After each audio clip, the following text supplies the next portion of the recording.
What's going on, guys? Welcome to another episode review for Summertime Render. This is episode 2, and with me, as always, I have Blue Spade. Yeah, this episode definitely has some elements of John Carpenter's The Thing when it comes to, I guess you could say, the main antagonist of the show, which is the Shadows.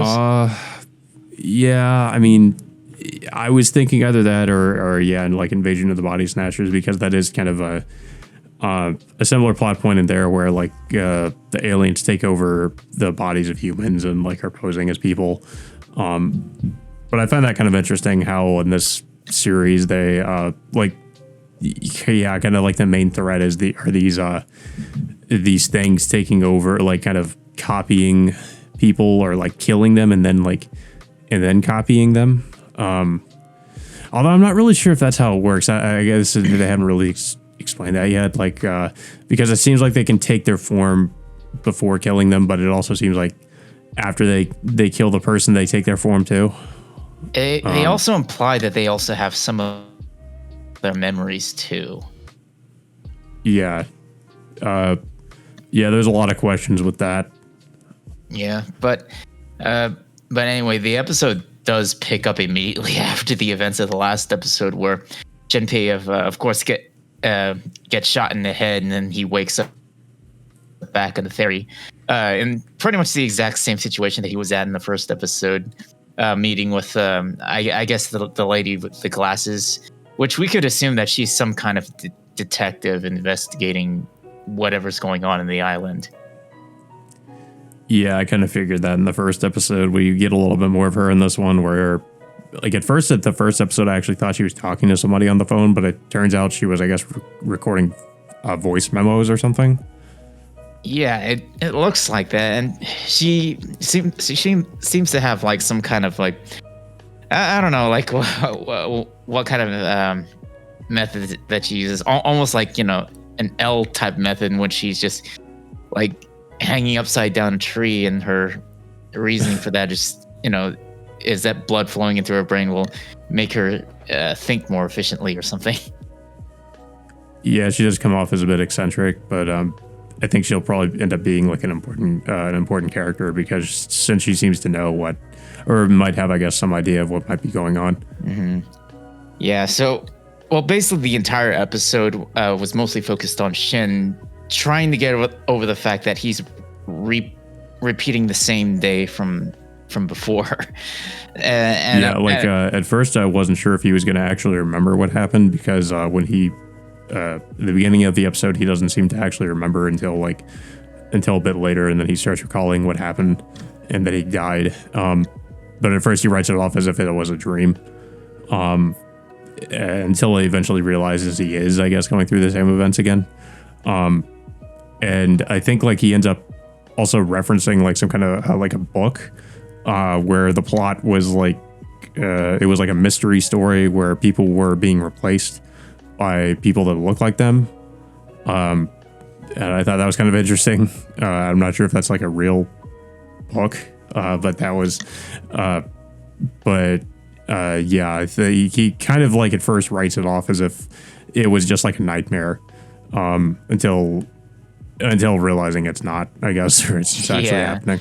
Yeah. So when he has dinner with his friend again, he suddenly just wants to go out and have some fresh air, just to process everything that he just experienced, and then of course he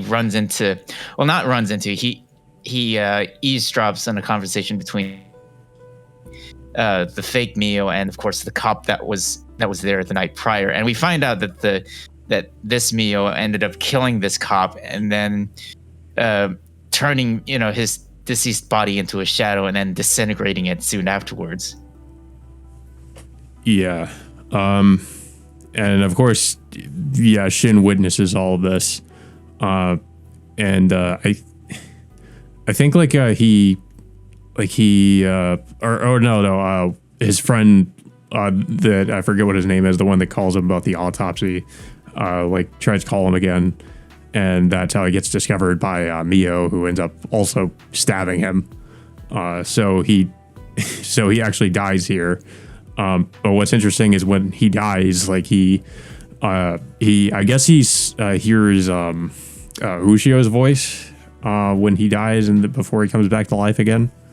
And I'm kind of, I have some questions about that. Like, I'm wondering if like maybe she's like trying to guide him in some way or something, or her spirit is trying to like help him out.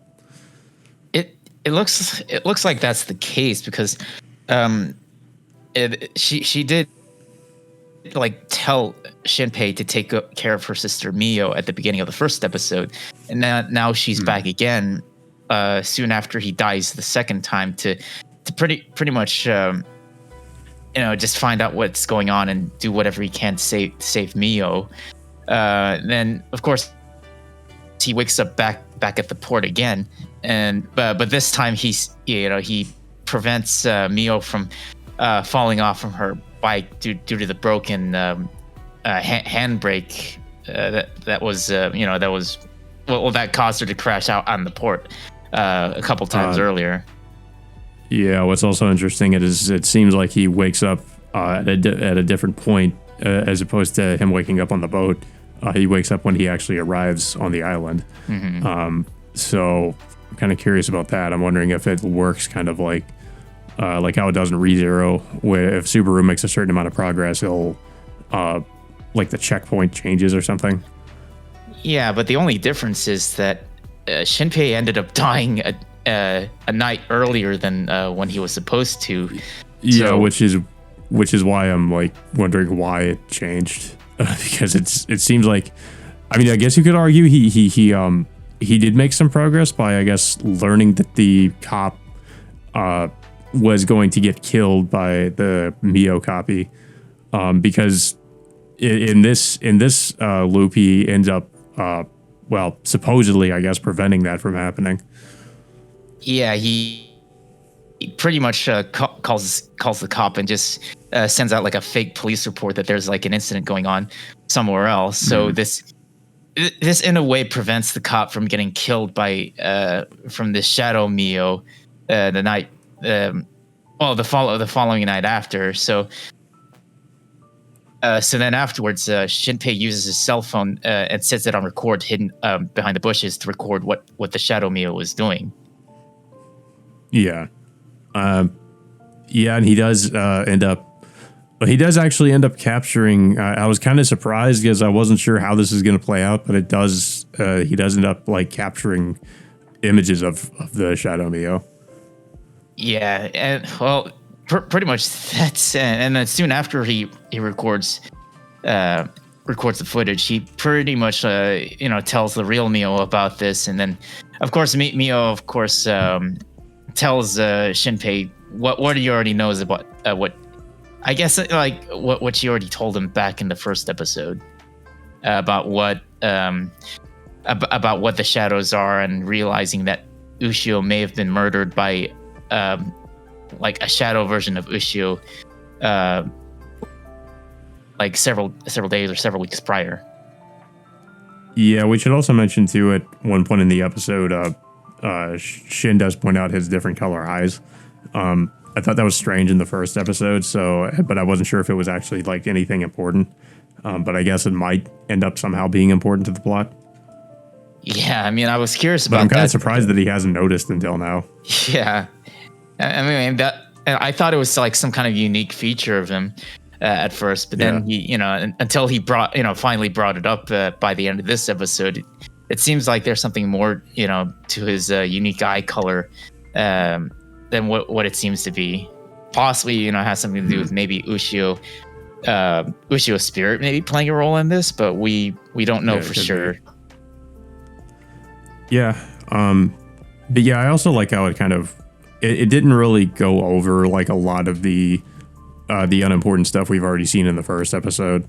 I know there are other series similar to this that tend to kind of dwell on certain things that we didn't really need to see again, where there's like a time loop and we just kind of keep going over the same thing multiple times and it kind of gets annoying. But fortunately here it kind of it presented some new things, and it didn't really show us too much that we've already seen. or if at least if it did, it kind of showed things from a different perspective. Yeah.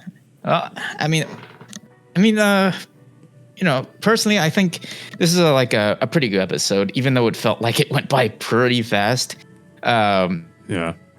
Based on what was going on, but I do like how the plot is progressing so far.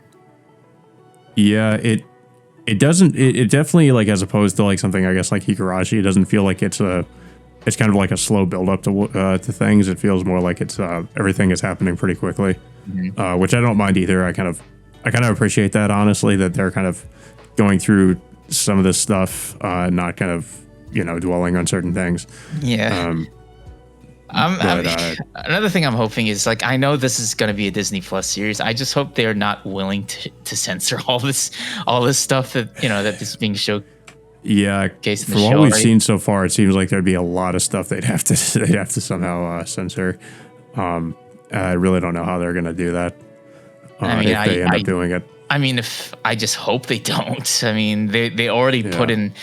I mean, like I said last week, I'm already having to put in a parental pin on my account just to watch the adult content on that service. So I just seriously hope they don't edit too much of what the show is already showcasing. Yeah. Yeah, I definitely thought it was a good episode. I don't know. I don't really have too much else to say about it. I don't know if you have anything else to say. Yeah, like I said, it was pretty quick, but a lot of the stuff that was showcased was pretty good, and I'm liking like how the plot is progressing on what Shinpei is willing to do to get through all of this. Yeah. Another thing I kind of want to briefly point out is that I did wonder if they're going to be releasing the manga. This was based on Stateside, and it turns out apparently they. It was kind of funny that I brought that up because I did some research and found out apparently that they're going to be releasing the first volume at the end of next month, and it's kind of weird how they're releasing these. So like they're releasing both hardcover and softcover versions of the manga volumes, and they're also going to be like releasing pretty much the rest of the series by I think August, which is pretty crazy because I think it technically, like, how many volumes is like a 6-volume series or something like that. Yeah, but yeah, it's just I've never really seen like the manga volumes for a series come out that quickly. So I'm a little bit concerned about the quality control, but I mean, hopefully there won't be any issues there. So I guess we'll have to see. Yeah, another thing is like, the show is going to be 25 episodes long. So yeah, the show's still going to be going. So it'll be kind of funny. I might end up getting ahead of where the plot's where they're gonna be with the anime. But yeah, I'm looking forward to checking that out because I'm wondering if there's any differences. I kind of doubt there will be though. I'm pretty sure this will be a pretty faithful adaptation considering the manga's already finished. But yeah, that all being said, guys, until next Friday, we will see you all next time.